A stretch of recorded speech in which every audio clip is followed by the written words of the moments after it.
My name is Myra Spencer.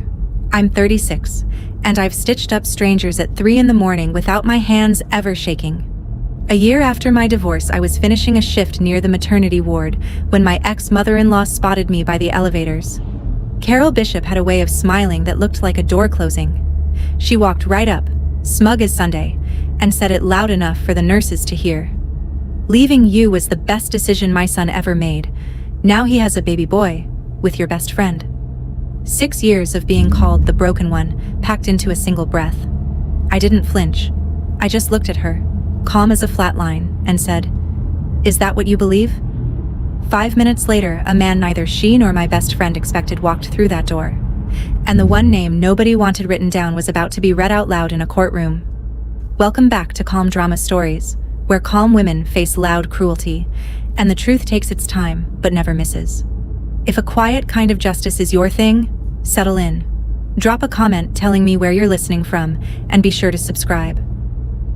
Let me back up 5 minutes, because the smile came before the man did. It was a Thursday, near the end of a 12-hour shift, and I was handing off a chart to a night nurse named Theo. The maternity wing sat one hallway over from the emergency department where I worked, and I'd cut through it 100 times without thinking. Carol was there visiting. Of course she was. Paige had delivered 3 weeks earlier, and the whole Bishop side of town had been parading through with balloons and casseroles. I knew that. I'd braced for it. What I hadn't braced for was Carol planting herself in my path like she'd been waiting all afternoon.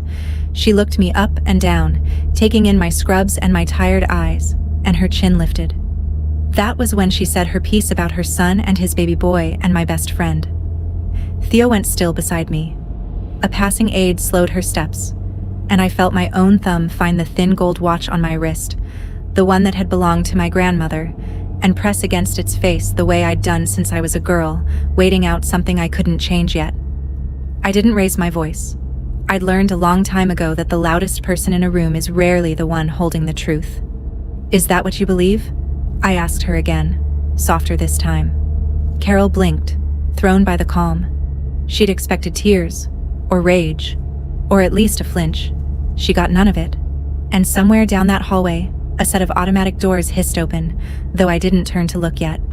I didn't know who was coming, but I knew what I'd already set in motion. Here's the thing you should know about me before the rest of it makes sense. I grew up in a farm town in southern Ohio, the kind of place where everybody's business is everybody's gospel. My mother cleaned houses, my father drove a feed truck until his back gave out. I worked 2 jobs through college and another 2 through medical school, and I learned to keep my head down and let my work speak. That was the whole of my philosophy for most of my life. Do good work quietly, and the truth will sort itself out. People will see who you really are. I believe that the way some people believe in luck, it made me good in a trauma bay, where you don't get to panic and you don't get to explain yourself. You just fix what's in front of you and move to the next. The smell of the place, that clean cotton and antiseptic smell that clings to everything in a hospital, used to settle me the second I walked in. It meant I was somewhere I was good. Somewhere nobody had ever once called me broken. I could run a code, set a shoulder, talk a frightened kid through stitches, all without my pulse climbing. But that same instinct, the one that made me steady under pressure, had a shadow side. I carried things alone. I didn't ask for help. And when people started telling a story about me that wasn't true, I did the worst possible thing a quiet woman can do. I trusted that staying quiet would be enough. The hospital was the one place left where nobody dared call me hollow. The rest of my life by then was a different story. I married Mark Bishop when I was 28. He was charming in a way that made strangers feel chosen. He remembered names. He shook hands like he meant it. Half the county would have vouched for him, and for the first few years, so would I. We wanted children. We tried for a long time, and nothing happened. And the not happening sat in our house like a third person at the table. After about 2 years, I did what any doctor would do. I suggested we both get tested. Simple blood work, a basic workup, the kind of thing I ordered for patients all the time. Mark refused. He laughed it off at first, then got sharp about it.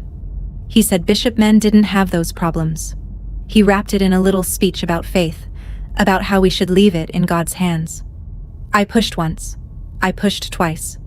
And then I let it go. Because you cannot drag a grown man into a clinic, and because I still believed silence was a kind of patience.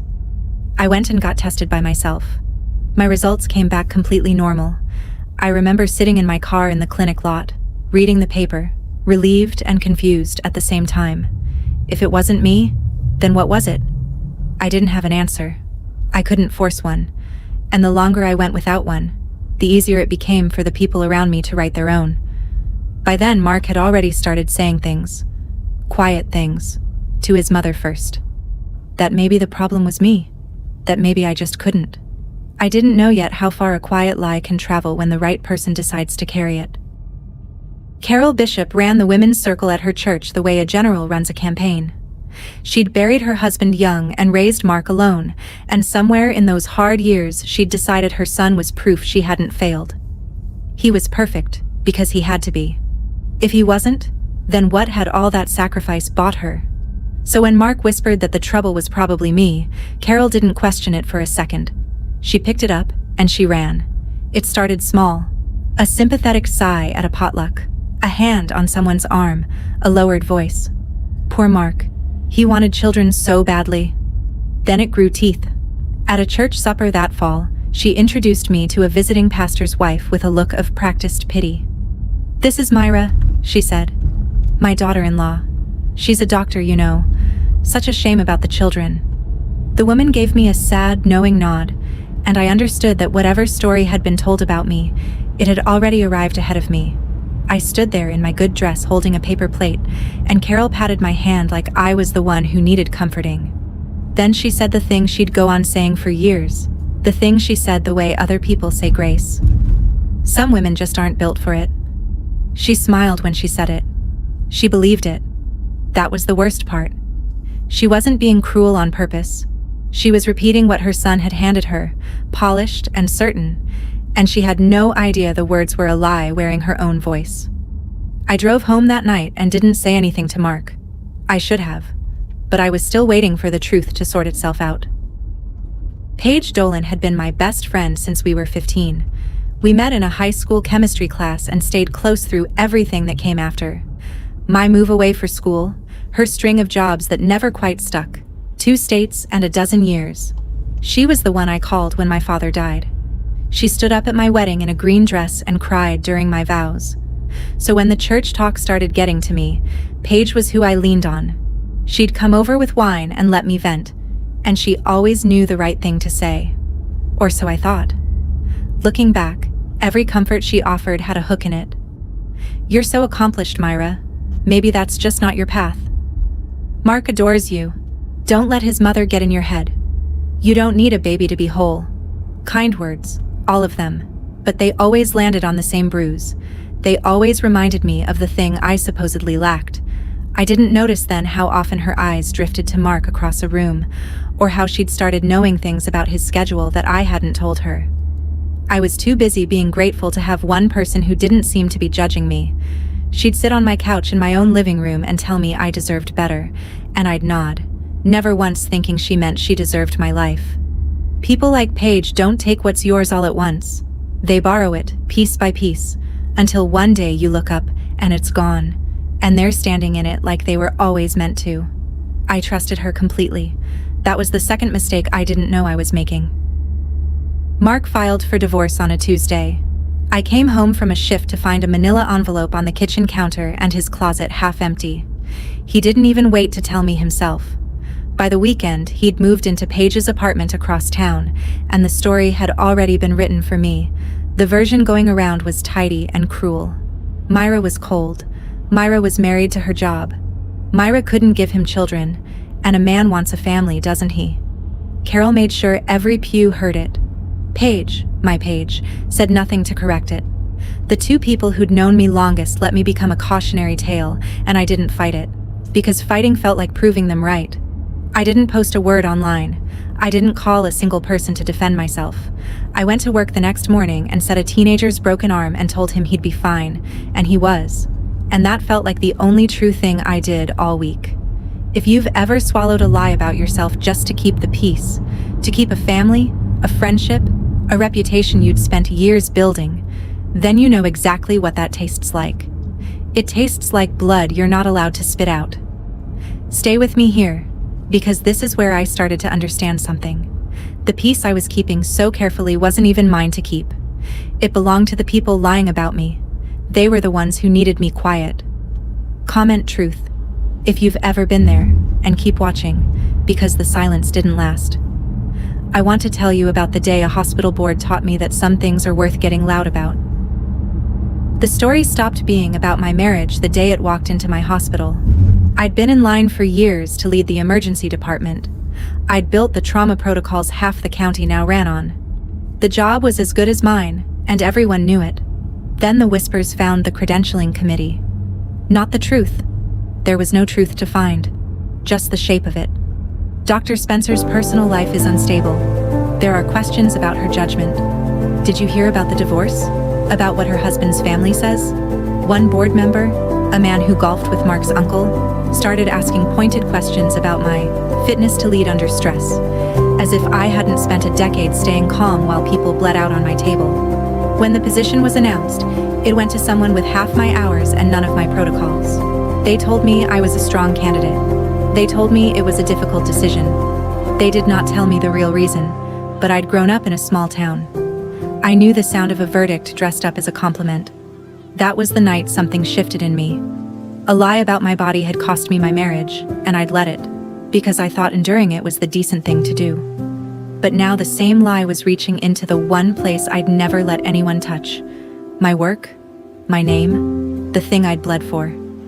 I sat in my car in the hospital lot, the same way I'd sat years before reading my normal test results, and I realized the silence I'd been so proud of had a price tag, and someone else had been quietly running up the bill.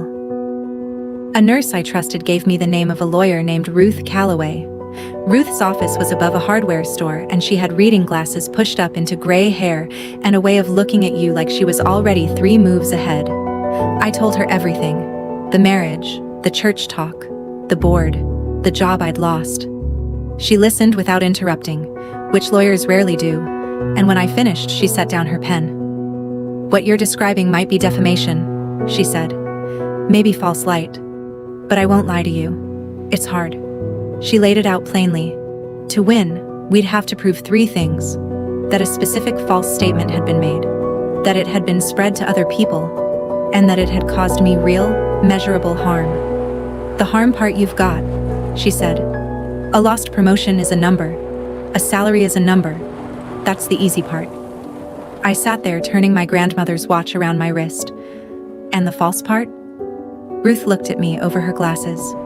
"That's the part you have to be willing to fight about in public. They'll say the statement is true. They'll say you really couldn't have children. To win, you'd have to be ready to prove it wasn't you." I felt my stomach drop, because of course I couldn't prove that. My results were normal, but a normal result doesn't say whose fault the silence was. It only says it wasn't mine. I almost stood up and left. The whole thing felt like inviting the town to dissect me. Then Ruth said the thing I needed to hear. "Silence isn't a virtue, Myra, when it's costing you your career. Sometimes the kindest thing you can do for yourself is make them prove what they're saying." I didn't answer right away, but I didn't leave either. I spent 2 weeks weighing it. I'm not impulsive. I make decisions the way I read a chart. Slowly, then all at once. I wrote down everything I stood to lose. The church community that had watched me grow up. My standing in a town that already half believed the worst. The way people would talk, calling me bitter, calling me cold, saying I was the kind of woman who sues her ex-husband's family out of spite. I knew exactly how that story would go, because they'd already written most of it. But then I wrote down the other column. My name, my work, the truth, and the simple fact that I had done nothing wrong and was being punished for it anyway. I kept coming back to one thing. I wasn't doing this to hurt Mark. If I'd wanted to hurt him, I'd had a year of chances. I was doing this so that a hospital board would stop believing a story that wasn't true, so that the next time my name came up in a room I wasn't in, it came up clean. That was the line I drew, and I drew it on purpose. This wouldn't be revenge. Revenge is loud and hungry and never satisfied. This would be the truth, said once, in a place where it counted. by someone who'd finally decided she was done carrying a lie that belonged to other people. I called Ruth on a Monday morning before my shift. I told her I was in. "Good," she said. "Then let's make them say it under oath." I hung up and walked into the trauma bay and had the steadiest day I'd had in a year. Turns out a made-up mind is its own kind of calm. Ruth drafted the complaint over the next few weeks. It named the specific statements, the dates, the witnesses who'd heard them. It laid out the lost promotion, the salary difference, the documented harm to my professional reputation. Reading it was strange. My whole quiet humiliation, organized and numbered and turned into something with weight. When it was filed, the news moved through town faster than any ambulance I'd ever ridden. Myra Spencer is suing the bishops. Carol was incandescent. She told the women's circle I'd become vengeful and godless, that grief over my empty house had turned me cruel. She doubled down on every word she'd ever said, which, though she didn't know it, was exactly what Ruth had hoped she'd do. Mark stayed quiet at first. Paige did too. But I started getting messages. Some cruel, some curious, a few quietly supportive from women who'd had their own reputations rewritten by people who claimed to love them. One read, "Good for you." They did the same to my sister. I didn't respond to any of them. I just kept showing up to work and let the case move at the speed of the law, which is to say, slowly. Ruth told me the next step was the other side's response. How Mark's lawyer chose to defend the statements would shape everything. "They've got two roads," she said. "They can say the comments were just opinion, hurt feelings, nothing actionable. That road's annoying but survivable for them." She tapped her pen on the desk.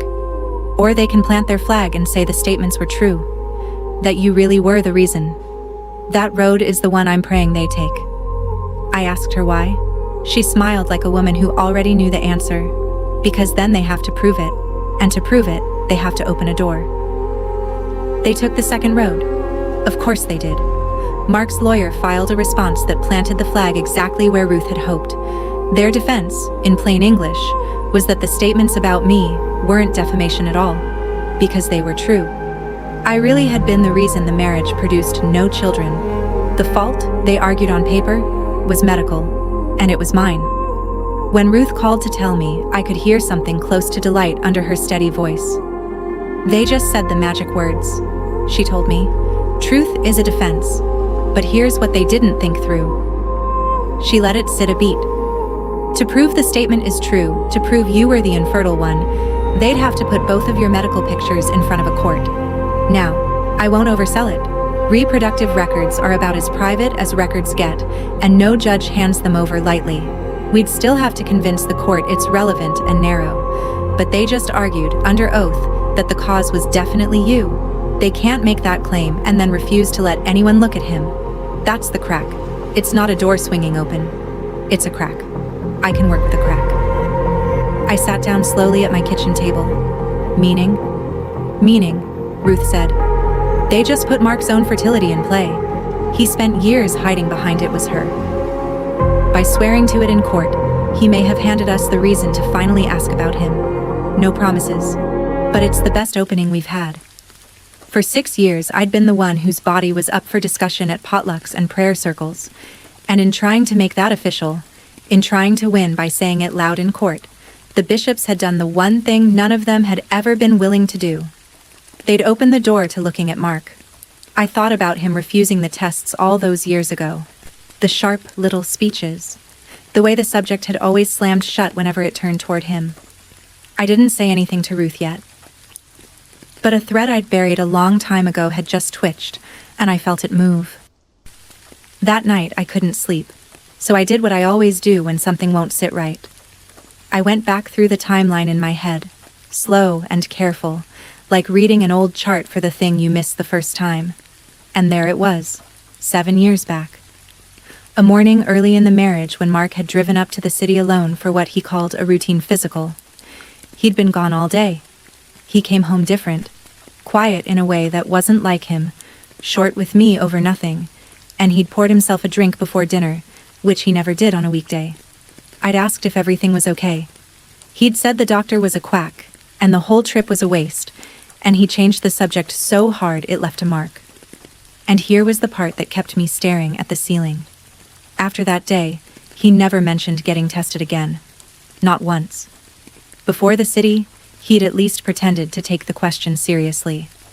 After it, the subject was simply closed, and somewhere in that same stretch of weeks, the first whispers about me began. I'd filed it away at the time as a man being moody about a wasted afternoon. I hadn't connected it to anything, because I hadn't been looking for a lie. You don't audit the people you love. But now, with Ruth's words still in my ears, that quiet day in the city looked less like a wasted trip, and more like the moment something got decided. I didn't have proof. I want to be clear about that. I had a memory and a bad feeling, which is nothing in a courtroom. But it was enough to tell Ruth where to point. And the next morning, that's exactly what I did. Ruth listened to my story about the trip to the city without writing anything down, which I'd learned meant she was paying close attention. When I finished, she was quiet for a moment. On its own, that's nothing, she said. A memory of a bad mood. But it's a reason to ask the right question. She explained what came next. Because the other side had put my fertility at issue, and because they'd argued the cause was definitely me and not him, Ruth could ask the court to compel the production of Mark's own relevant medical records. If he wants to claim it was you, she said, the law lets me ask to see whether it was him. That's how this works. You can't open a door halfway.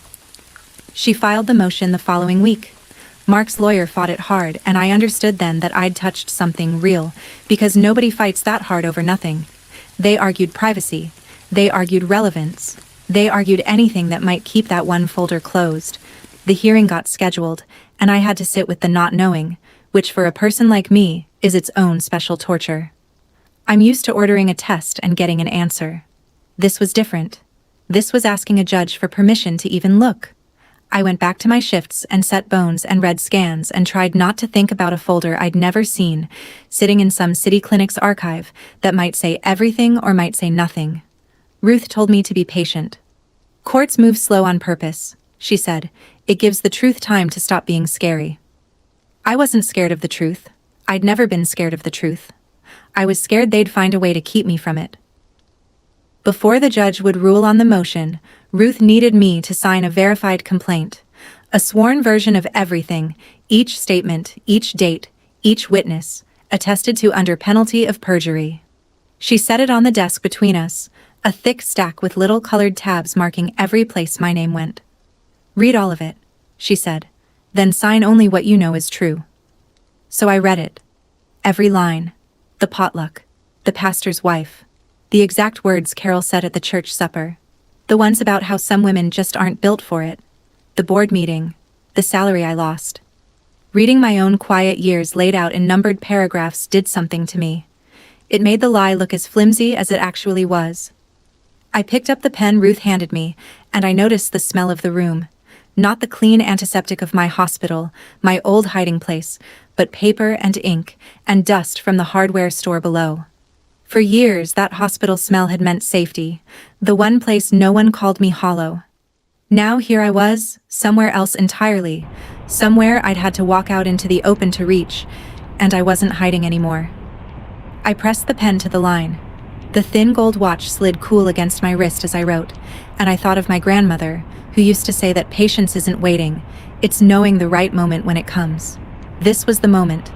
My signature went down clean and certain, the steadiest thing I'd signed in a year. When I lifted the pen, it was done. The complaint was verified. The motion was live. Whatever was in that folder in the city, the machine to find it was now running, and I was the one who'd started it. Ruth gathered the pages and squared them on the desk. Now we wait for a judge, she said. I nodded. For the first time, the waiting didn't feel like helplessness. It felt like a fuse. The ruling came on a gray afternoon in the middle of a slow shift. Ruth called and I stepped into the supply closet to take it, surrounded by gauze and saline, my heart doing the thing it never did at work. The judge granted it, she said. With limits, but she granted it. She walked me through it carefully, the way she walked me through everything.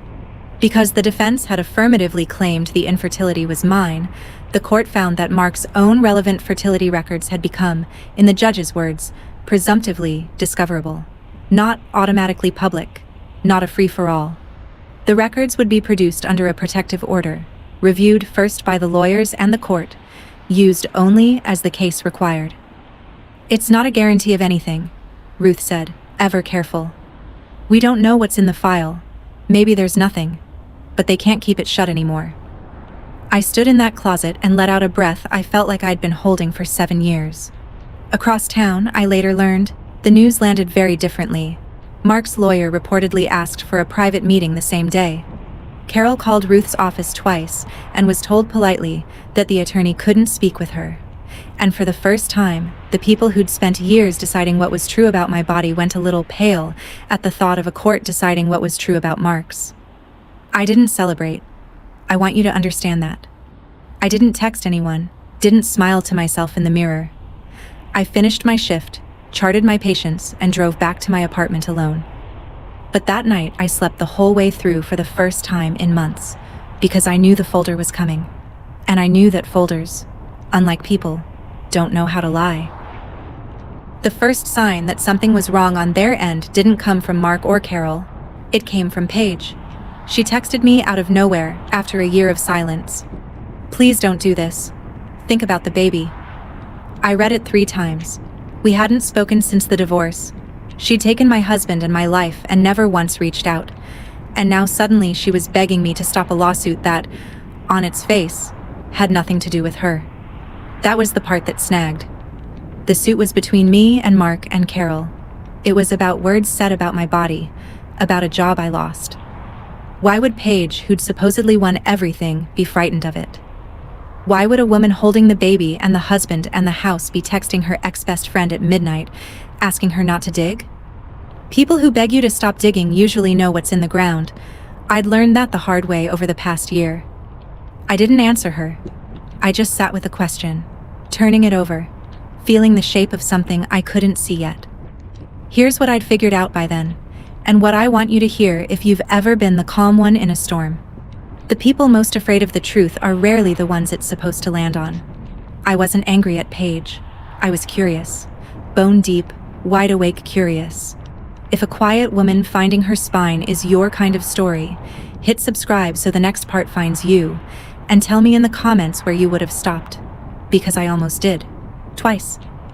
But Paige's text didn't make me want to stop. It made me want to keep going. A frightened person had just told me, without meaning to, that there was more in the ground than I knew. The folder came 8 days later. I want to be precise about how, because it matters. I did not see it first. I couldn't have, and I wouldn't have. I'm a doctor, and there are records I have no right to touch. Not my ex-husband's, not anyone's. That's the law, and it's a good one. The records went to Ruth, through the proper channel, under the protective order the judge had set. She read them with the other side's lawyer present, the way it's supposed to work. Then she called me and asked me to come to her office, which she'd never done before. I knew before I sat down. She had the careful face people get when they're about to hand you something heavy. 7 years ago, she said, Mark went to a clinic in the city, the one you remembered. She slid a single sheet toward me, just the line that mattered, the rest blacked out under the court's seal. The diagnosis was a word I'd written on charts 100 times. Azoospermia. No measurable sperm. Mark had been told, in plain clinical language, that he could not father a biological child. 7 years ago, the same week he came home moody and changed and quietly closed the subject forever. The same stretch of weeks the whispers about me began. I sat very still. Ruth watched me the way you watch a patient after you've told them the scan results. I didn't cry and I didn't shout.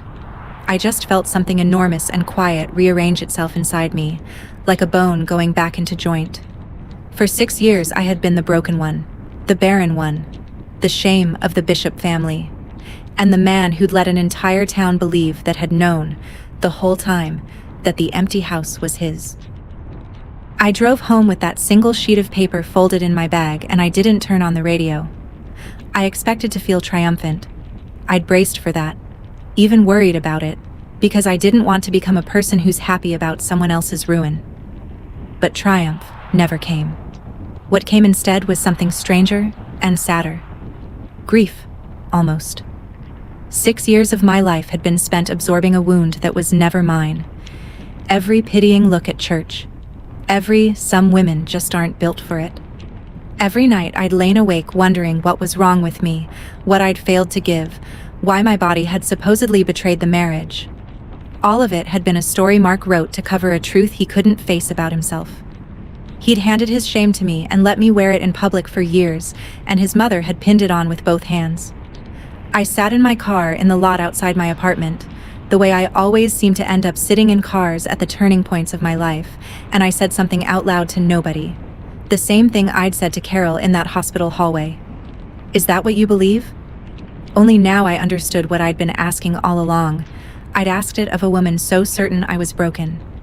And the answer, the real answer, had been sitting in a sealed folder in a city an hour away the entire time. I wasn't broken. I never had been. The relief of that didn't arrive like fireworks. It arrived like a long exhale, like the first full breath after months of shallow ones.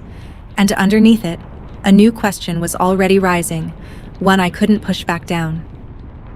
Here was the question, and I couldn't unask it once it formed.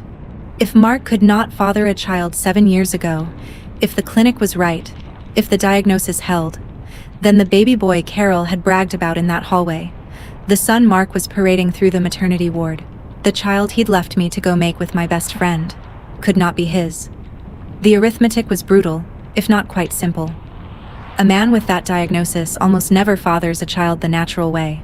Not impossible in some rare cases, but vanishingly unlikely without treatment Mark had never sought. Which left a contradiction too big to ignore. Either the clinic had been catastrophically wrong, which happens but rarely, or the baby everyone in town believed was Mark Bishop's son had been fathered by someone else. I wasn't going to pretend I knew which, but I knew it was a question that needed a real answer, not a rumor. And suddenly, Paige's midnight text made a horrible, perfect sense. "Please don't do this.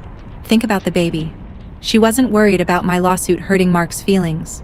She was worried about what a courtroom full of medical records might force into the open.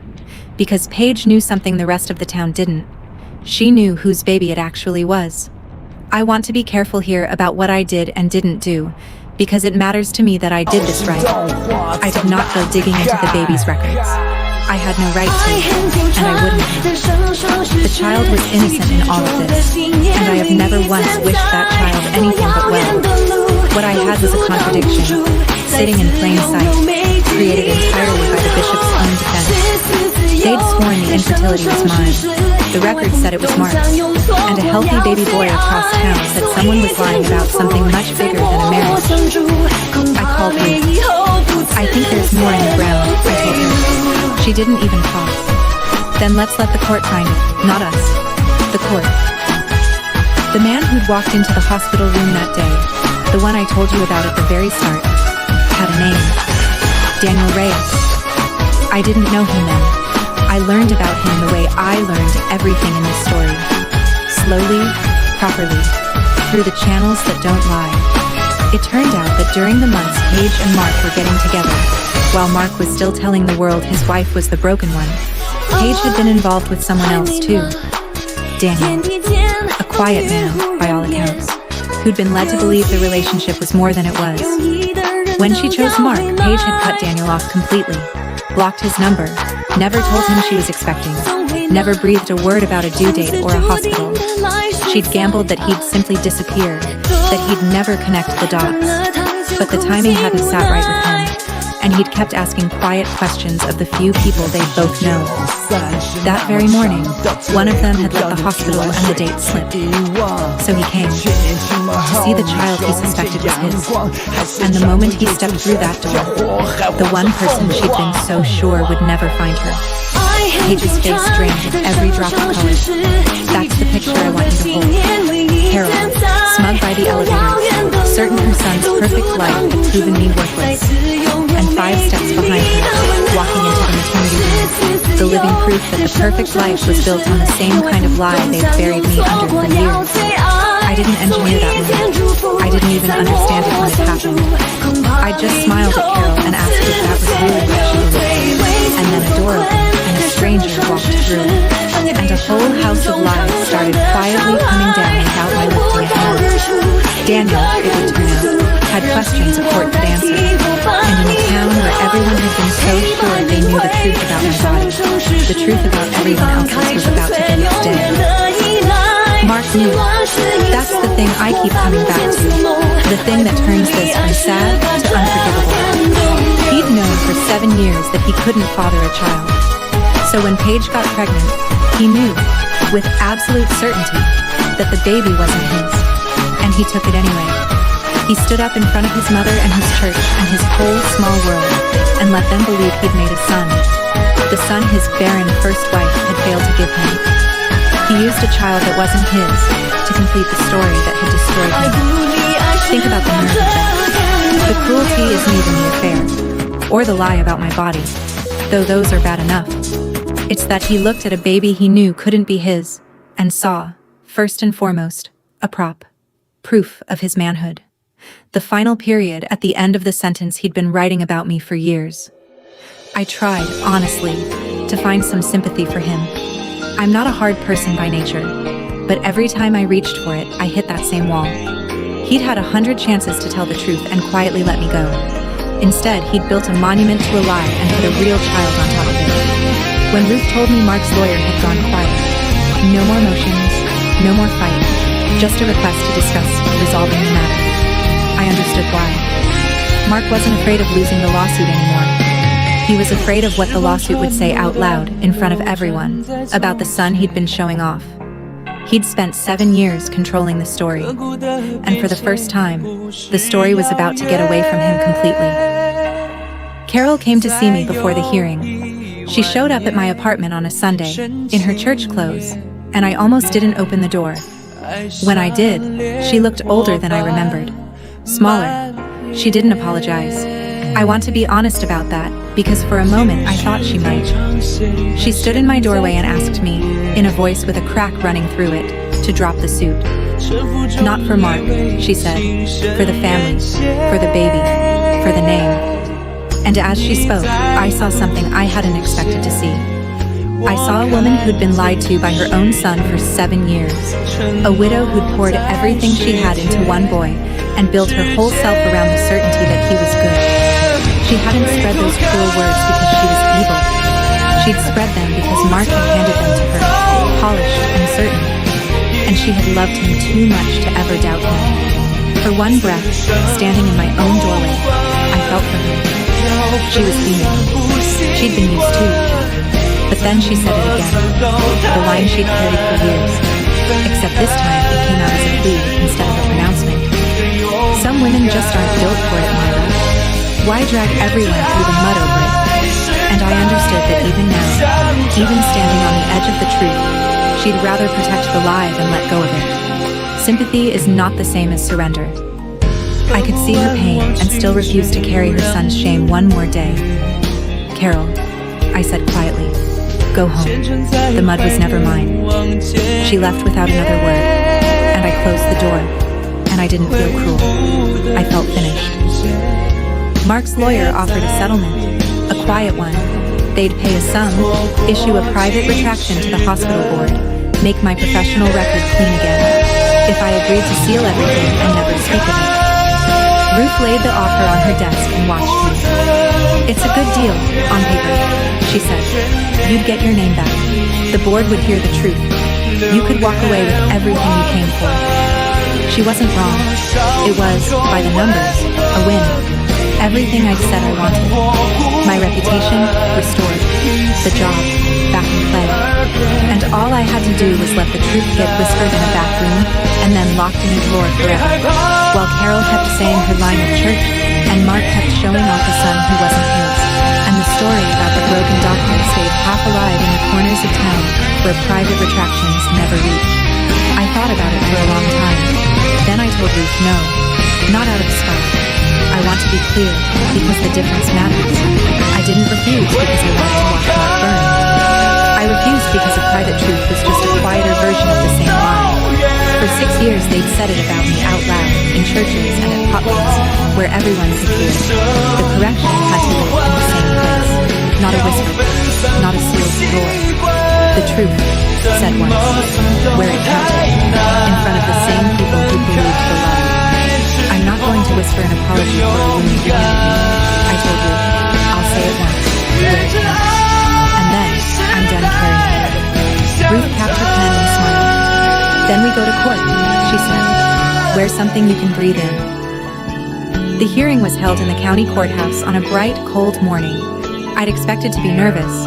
I'd run 1,000 codes without my hands shaking, but this felt different, because this time the thing on the table was me. The room filled in a way that told you everything about how small towns work. 2 members of the hospital board, there to see what they'd been wrong about. Several women from Carol's church circle, the same ones who'd nodded along to her pity for years. Carol herself, rigid in the second row. Mark beside his lawyer, pale and sweating in a suit that no longer fit him right. And Paige, near the back, holding herself very still, with a quiet man named Daniel sitting 2 rows behind her whose presence she could feel without turning around. I sat at Ruth's table and felt the whole architecture of the past 7 years gathered in one room. For 6 years, these people had been the audience to my humiliation. They'd watched a woman get quietly branded and said nothing, or worse, repeated it. Now they were the audience to something else. That's the part I'd insisted on, the part Ruth understood. The lie had been public. The truth had to be public too, in front of the same eyes, or it would never really undo what had been done. I wasn't there to scream. I'd decided that weeks ago. I was there to let the truth stand up in the light and be counted, with witnesses, on the record, in the one kind of room where saying something false under oath has a cost. The judge took her seat. The room went quiet, and I felt my grandmother's watch, cool and certain against my wrist, ticking out the moment I'd waited 7 years for. Ruth didn't raise her voice once. That's what I remember most. She built it the way you build a diagnosis, one finding at a time, calm and unhurried, until the conclusion was the only one left standing. She established the statements, the dates, the witnesses, Carol's own words repeated at potlucks and prayer circles, that some women just aren't built for it. She established the harm, the lost promotion, the salary, the documented damage to my name. Then she addressed the defense's own claim, that the statements were true, that the infertility was mine. And she asked the court to consider the records the defense had forced into the case by making that very argument. Under the protective order, only the necessary line was read. 7 years ago, Mark Bishop had been diagnosed at a city clinic with a condition that made fathering a biological child medically impossible. The room changed temperature. I watched the church women turn to look at Carol, who had gone the color of paper. Then Ruth, gentle as anything, laid the contradiction on the table, the one the bishops had built with their own hands. The defense had sworn the empty marriage was my fault. The record said it was Mark's, and there was, by the family's own loud account, a baby boy. She noted that the question of that child's paternity had become relevant to the support and custody matters now before a related court, and that genetic testing in that proceeding had not supported Mark's biological paternity. She said it plainly, without drama, the way you'd read a lab value. And that was when Mark stood up. That's not... You can't... His voice cracked across the courtroom. The judge told him to sit. Carol was on her feet too now, saying my name like an accusation, saying it couldn't be true, saying I'd twisted everything. The two of them, loud and unraveling, while I sat perfectly still at the table and said nothing at all. Carol turned on me then, the way drowning people grab at whatever's nearest. Her composure was gone. Her church supper certainty cracked wide open, and out of the wreckage came the only words she had left. Some women just aren't built for it, she cried, pointing a shaking finger across the room. Some women just aren't. She couldn't even finish it the second time, and I stood up, slowly, because I'd waited 7 years and I wasn't going to rush this. I didn't shout. I kept my voice flat and clear, the voice I use when I have to tell a family something true and hard, the kind of voice that's calmer than the room can stand. You're right, Carol, I said. The whole courtroom went silent. You're exactly right. One person in this marriage was never built to have children. I let that sit. I looked at Mark, then back at his mother. The file only ever had his name on it. Somewhere in the back of my mind, a hymn was playing, the one from my wedding, The one Carol had picked. The one that had floated through that church the day I married into all of this. It had meant one thing then. It meant the exact opposite now. Carol's hand dropped. Mark had his face in his hands. And the women from the church circle, the ones who'd nodded along to my ruin for years, sat there with the truth finally settling over them, rearranging everything they thought they'd known. I wasn't built wrong. I'd never been built wrong. The man who'd let an entire town believe otherwise was sitting 6 feet away, falling apart, while the calm woman he'd called broken stood steady on her own 2 feet. I'd said it once, out loud, where it counted. And I was already, finally, setting it down. What followed wasn't dramatic in the way you might imagine. There was no shouting match, no one dragged out. It was quieter than that, and somehow worse for the bishops because of it. Mark didn't deny it again. He couldn't. He sat with his head down while his own lawyer asked for a recess. And when the judge granted it, he didn't get up. He just stayed there, hunched in his ill-fitting suit, a man watching 7 years of careful storytelling collapse in a single morning. The church women gathered their coats and their purses and filed out with their eyes down, and I knew that by evening the real story would be moving through town as fast as the lie ever had. Carol followed them out, smaller than I'd ever seen her, no longer the general of any campaign.